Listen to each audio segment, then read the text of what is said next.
Ce vendredi 2 juillet, check bien Fear Street, 1994, premier volet d'une folle trilogie d'horreur qui va sortir chaque semaine sur Netflix. On part le bal avec une affaire de sorcière meurtrière, un slasher rétro à souhait.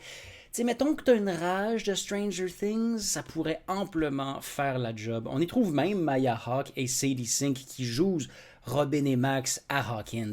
L'histoire nous vient cette fois-ci du légendaire R.L. Stein, créateur de Goosebumps, Chair de poule, Widow dans le jour back in the day. Ça m'a l'air old school, mais loin d'être enfantin. Je suis prêt à parier que ça va virer pas mal plus hardcore qu'on puisse le croire.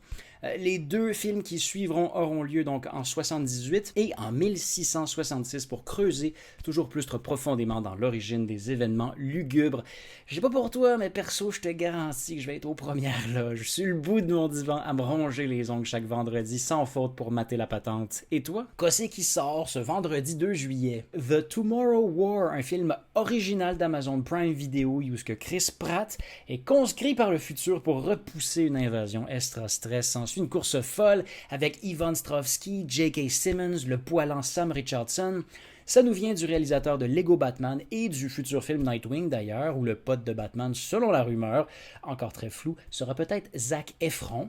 Mais revenons à nos mouflons. Selon un tweet comique de Pratt qui produit exécutivement le long métrage, ça devait s'appeler Ghost Draft au départ, mais ils auraient tout considéré Generation Alien, World War A, Generation Gone, Saving Private Ryan, World War Z 2, mais avec des A pas des Z, Horizon White Spike Hero Movie brought to you by Verizon, Jurassic Draft, Generation Draft, Miller Genuine Draft, City Slickers, Alien Dawn, Rapture Dawn, Apocalypse Dawn, Hero Dawn, Destiny War et Saving Tomorrow. Cette chronique n'est qu'une liste sans fin destinée à une niche toute spécifique de cinéphiles, car jeudi 1er juillet sur HBO Max ou crave.ca, tu vas voir apparaître No Sudden Move, un cambriolage foireux de 1955 par Steven Soderbergh, le chic type derrière Ocean's 11, 12, 13, Logan Lucky, Side Effects, Magic Mike, Haywire, Contagion, The Informant, The Girlfriend Experience, Che Part 1 and 2, The Good German, Solaris, que j'adore d'ailleurs, Traffic, Erin Brockovich, Let Them All Talk, Out of Sight, The Laundromat, etc. Et j'en rate. Steven Soderbergh est prolifique et redoutable, en garnissant habituellement ses histoires d'une brochette bien dodue d'acteurs, d'actrices. En termes de comédie criminelle, pince sans rire et coince sans fuir, c'est rare qu'il se plante. Fait que rince-toi les quenouilles et décrotte-toi les ouïes, il y a probablement de quoi se régaler les sens. Intelligent aussi, il faut le mentionner, intelligent comme film. Brillant et concon. Giga révélation du nouveau trailer Shang-Chi and the Legend of the Ten Rings par Marvel.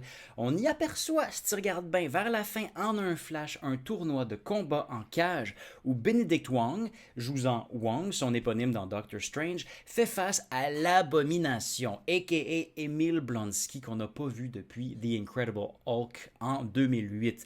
L'ennemi juré de Bruce Banner, créature stéroïdifiée à l'os aux rayons gamma, les pétoraux pétrifiés, les vertèbres toutes dévergondées comme un dino singe qui varlope tout le monde pis sa mère.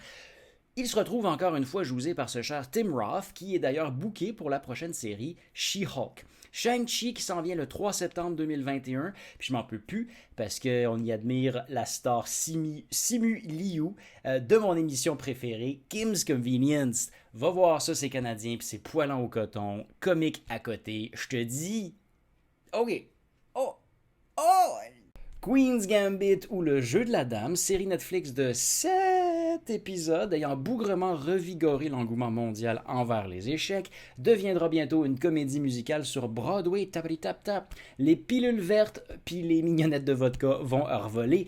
Je sais pas pour toi, mais perso, ayant tripé tout le long sous le signe de l'émerveillement et l'incrédulité, d'une histoire à ce point étonnante et pertinente, pourtant jamais couverte, c'était si bien raconté de manière tant crédible que j'ai eu un sapré choc de déception à la toute fin en apprenant que l'hypnotisante Beth Harmon était fictive, pure invention d'un roman de 1983, aucunement historique outre quelques vagues inspirations. On me confirme d'ailleurs à l'oreillette qu'il n'y aura pas de saison 2, le sujet est clos, conclu, ceci dit. Longue vie à Anya Taylor-Joy, cette personne est trop bien.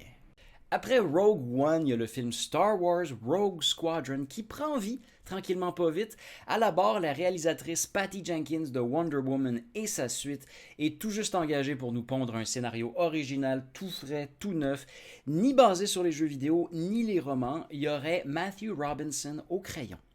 On le connaît de où? Love and Monsters, nouvellement sur Netflix, Dora and the Lost City of Gold, bah. Et le très amusant The Invention of Lying avec Ricky Gervais. Franchement, ce dernier est à voir. Concept cocasse qui te concasse pas trop le lessic. Sinon, il y a d'autres trucs étalés à l'horaire pour la guerre des étoiles. Il y a les 2 séries axées sur Cassian Andor et Lando Calrissian, quasiment des anagrammes. Disney développe un spin-off de Ashoka Tano avec Rosario Dawson, sans omettre bien sûr la mini-série qui s'en vient concernant Obi-Wan Kenobi. Fun, kazoo! Une petite nouvelle, mais colossale pareil. Un autre scoop pour Transformers Rise of the Beasts.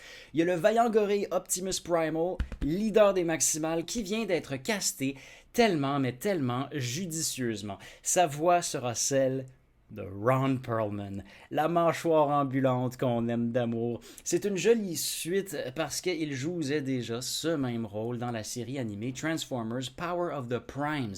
Il était tout clé dans Sons of Anarchy, peut-être que c'est là que tu le spots, puis le narrateur de la franchise Fallout, sacré corde vocale, sinon on le reconnaît méconnaissablement comme étant le Hellboy original de Guillermo del Toro.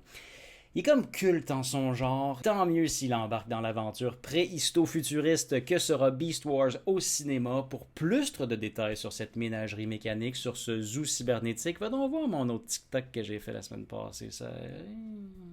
Si t'es pas encore rendu à épisode 4 de Loki, stop de suite, pas un pas de plus. Voilà ton alerte au divulgachi. Je couvre pour toi les petits détails de cette saprée scène post-générique où le prince des entourloupes se réveille dans ce qui semble être un New York démoli, peut-être dans un monde parallèle où il aurait gagné la bataille de Avengers 1.